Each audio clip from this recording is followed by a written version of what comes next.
I'm going to give you an example of a normed vector space.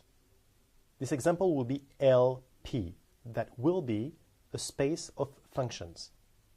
Remember in the announcement video that I made by the Eiffel Tower, I told you that what we would do is do geometry, but replacing points by functions.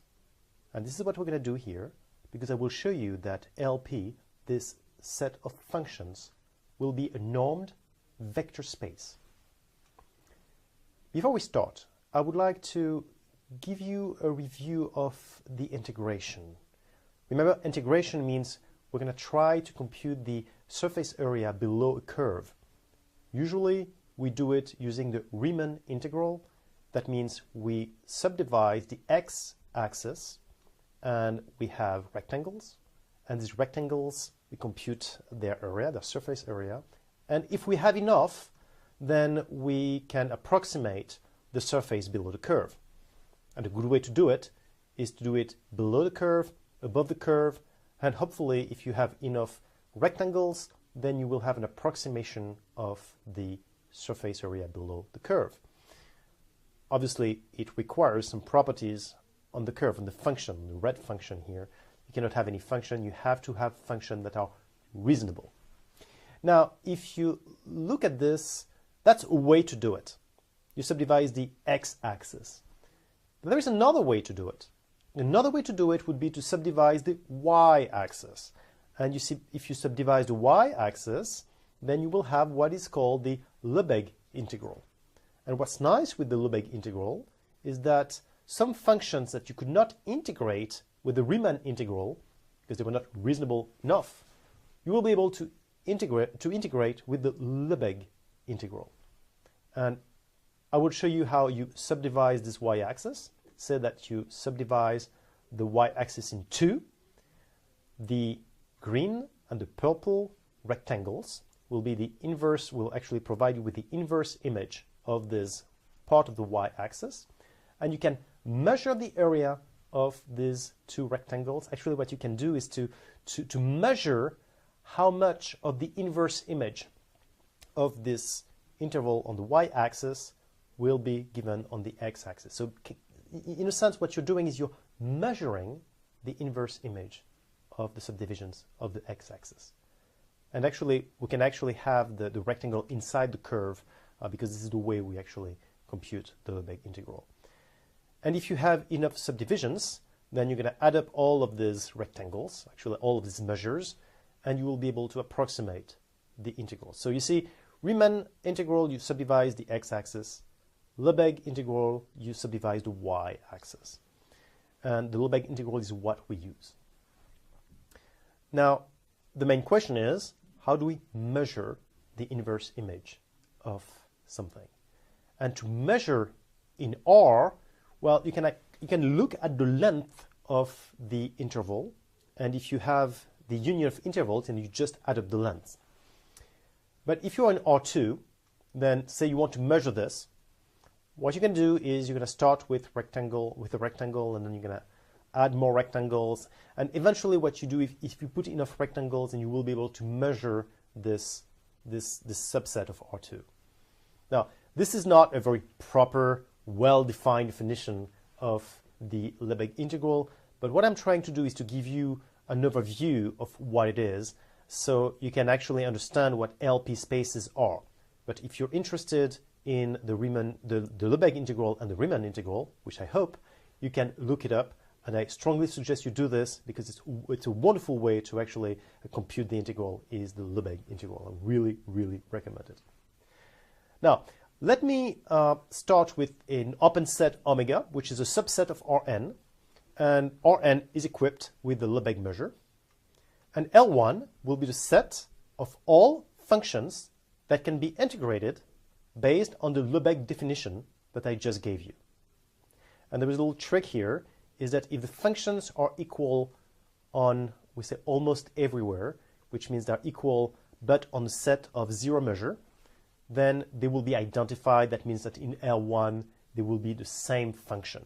So basically, for people who know what a class of function is, we're not really talking about the function, we're talking about a class of function, but for all practical purposes, think of L1 as functions that can be integrated with the definition of the Lebesgue integral.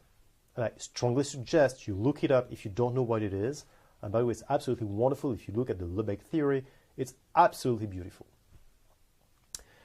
We will note the norm f as the integral of f of x dx. So take the absolute value of f of x and you integrate it over omega, and that will be the norm of f. And what I'm saying is it's a norm. So we define it this way, and you can verify that indeed it is the norm of f in L1 just because it's verified all the criteria that we have for a norm. If we choose p, a real number between 1 and infinity, then we can define LP as the set of all measurable functions whose pth power belongs to L1. And again, functions equal almost everywhere are identified. That means that if the functions differ on the set of zero measure, then they will be identified. That will be the same function. We'll also note LP if there is no confusion about the omega. And we will define a norm, which is the pth root of the integral of fp, absolute values of f raised to power p. And that will be a norm as well. And you can verify this is indeed the case. Finally, you can define L infinity as the set of what we would call bounded functions. But because we have this story about almost everywhere and zero measure sets, then is the set of measurable functions, but they can be infinity or they can actually blow up at some different points. But what happens though is that but for a set of zero measure, the function is bounded by a constant c. And what you have here is the set L infinity, which also is a normed vector space because you can equip it with a norm, and the norm will be the infimum of c such that the absolute value of f of x is smaller than c, but for a set of zero measure. We can also define the LP local. The way it works is by using the characteristic function of a compact set. The characteristic function is equal to 1 if x is in the set and 0 otherwise. So the characteristic function of R plus would be 1 on R plus, 0 outside. Of course, R plus is not a compact set, but if you choose a compact set K, then 1K is the characteristic function of K if 1K of x is equal to 1 if x is in K, and it's equal to 0 if x is not in K. Now, to be in LP loc, it means that f times a characteristic function on a compact set is LP. And that will be the case for any compact set included in omega. So that is the definition of LP loc. I would also like to define the Holder conjugate, or so-called the dual index of P. So if you choose P between 1 and plus infinity, and there's a little trick here, which is that P can be plus infinity this time, then you can define P prime, the dual index, as 1 plus 1 over P minus 1, which means that 1 over P plus 1 over P prime is equal to 1.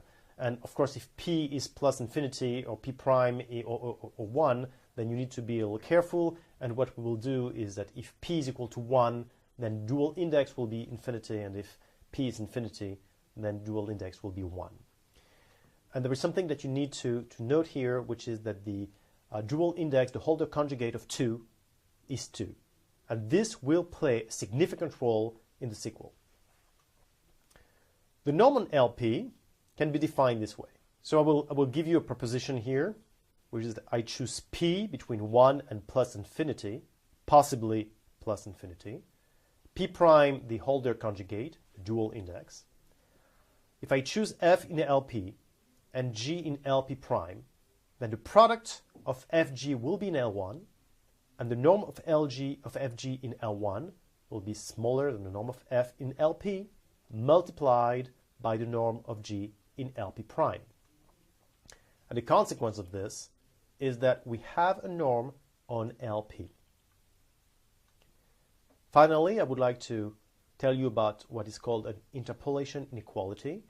If you choose a family of function fi such that 1 over p1 plus 1 over p2 plus etc. 1 over pn smaller than 1, this is important, then the product of all of the fi, f1 times f2 times all the way to fn, then this is in LP, and the norm of the product of the fi's in LP will be smaller than the product of the norms in each LPI.